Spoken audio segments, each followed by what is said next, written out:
గురు సాక్షాత్ పరబ్రహ్మ తస్మై శ్రీ గురవే నమః.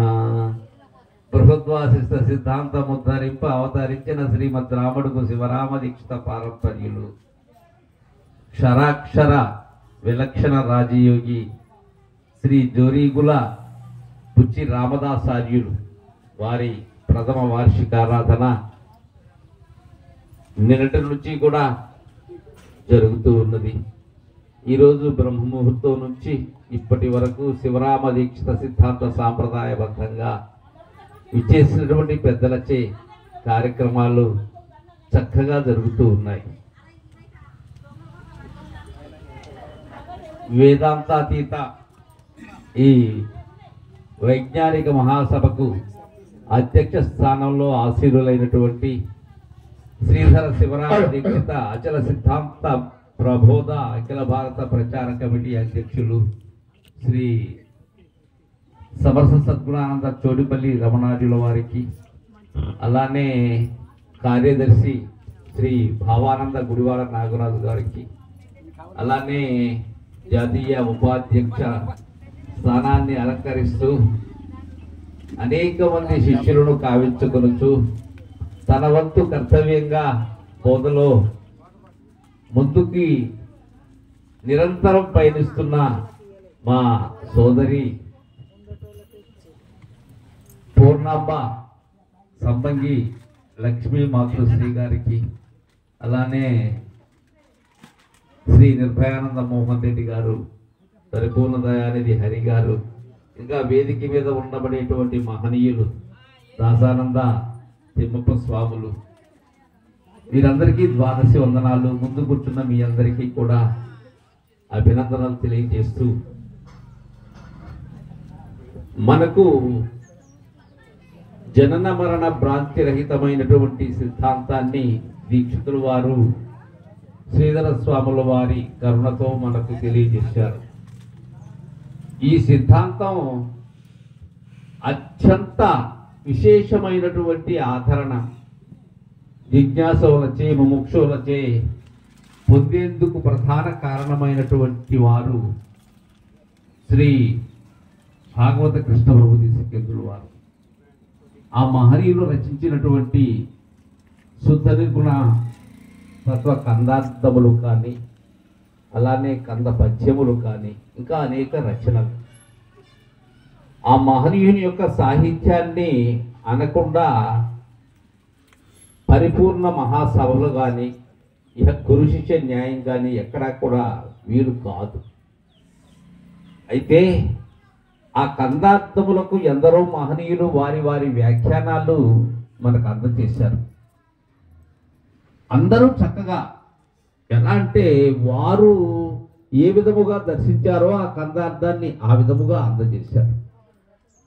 మనం కూడా మన గురువు వాక్యాన్ని అనుసంధానం చేసుకొని ఆ కందార్థాలని ముందుగా మనం దర్శించింది ఏమేరా సరైనటువంటిది అనే విషయాన్ని మనం ఆకలింపు చేసుకొని తర్వాత వాటిని ఆసక్తి కలిగినటువంటి వారికి చెప్పటం మంచిది. ప్రతి కందార్థంలో కూడా ఒక కీలు ఉంటుంది, ప్రతి కందార్థంలోనూ ఒక మెలిక ఉంటుంది.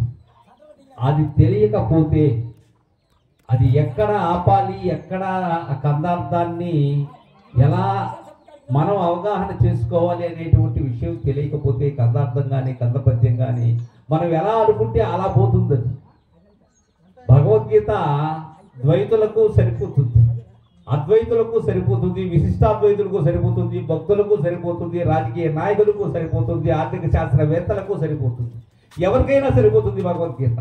అలాంటిదే సిద్ధిద్వయ నిరాశకం పైన శుద్ధం కూడా తప్ప కందార్థం జరుగుతుంది. మొట్టమొదటి కందార్థంలోనే ఆయన ఎంత ప్రతిభ అంటే ఆ కందార్థంలో ఉన్నది. జనులార జరణ మరణములను దొలగంద్రోయగాలు లక్షణయుతమై విలువారికి కరువారికి తనలా వెలిగిత్తు దీని తప్పక వింటే అప్పుడే వారాలు ఎప్పుడు గట్టే. దీనిలో ఈ లక్షణయుతమై అనేటువంటి పద ప్రయోగము ఏదైతే ఉన్నదో అది ఎందరో మహనీయులు ఎన్నో రకాలుగా రచించేందుకు దోహదం చేసింది ఆ లక్షణయుతమై అనేటువంటి పదం. చాలా మంది లక్షణయుతమై విలువారికి సరైనటువంటి మనకు భగవద్గీతలో చెప్పినటువంటి లక్షణాలు అమానిత్వాది గుణములు ఏవైతే ఉన్నావో అవి ఉండాలి అని, అలానే సరైనటువంటి సృజన లక్షణాలు ఉండాలని, అలా ఉండేటువంటి వారికే ఇది ఈ జనన మరణ భ్రాంతిరహితమైనటువంటి బోధ అవగాహన అవుతుంది అనేటువంటి భావన.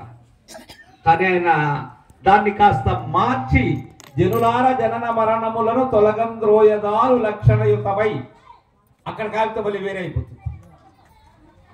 లక్షణయుతమై వినువారికి కనువారికి తనలా విరిగించు అనేటువంటి భావనగా తీసుకున్నట్లయితే కారణం ఏంటంటే ఈ కందార్థములు 292 కూడా ప్రతిదీ లక్షణములుగా రాశారు ఆయన.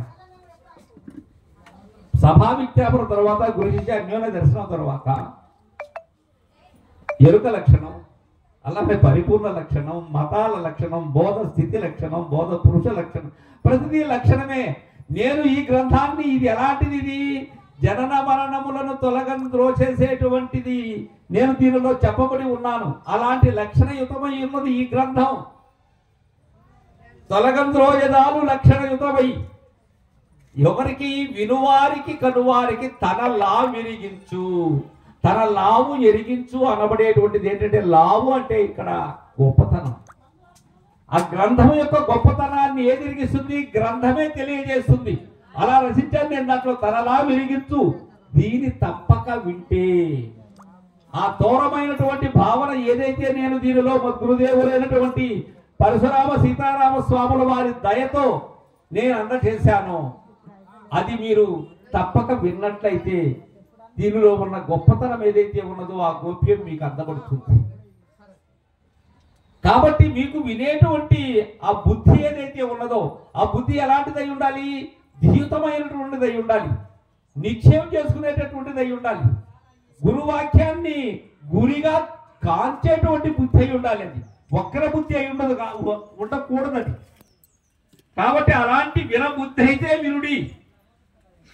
ఈ పుస్తకం అంతా కూడా అనేటువంటి సభా విజ్ఞాపనతో ప్రారంభించి ప్రతి కందార్థము కూడా పెద్దల ద్వారా చక్కగా మనం కానీ అవగాహన చేసుకున్నట్లయితే బోధ అత్యంత సులభంగా ఉంటుంది.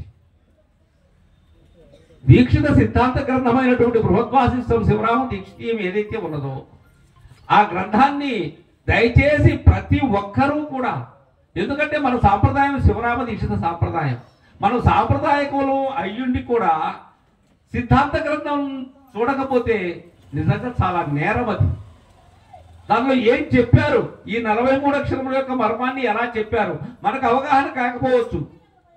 ఎవరికి కూడా ఎంత పెద్దలకైనా కానీ ఎంత పండితులకైనా కానీ శివరామ దీక్షిత సిద్ధాంత గ్రంథం మొట్టమొదటిగా అర్థం కాదు. ఒకవేళ అర్థమైనా ఒక విధంగా అర్థమవుతుంది, రెండోసారి మరో విధంగా అర్థమవుతుంది, మూడోసారి మరో విధంగా అర్థమవుతుంది.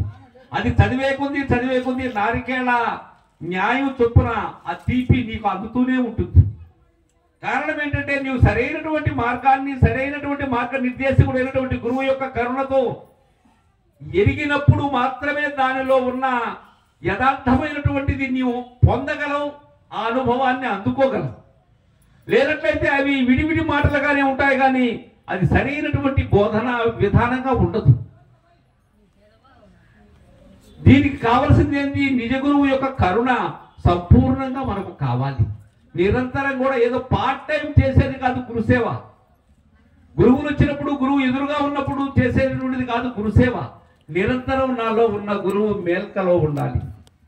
నేను ఎప్పుడూ గురువుకు కైంకర్యమై ఉండాలి. మిగిలినటువంటివన్నీ కూడా నేను ఒక గృహస్థు ధర్మాన్ని పాటిస్తూ ఉన్నాను. ఆ గృహస్థ ధర్మాన్ని పాటిస్తూనే ఎట్లయితే పని మనిషి ఒక ఇంట్లో పని చేస్తున్నప్పటికీ కూడా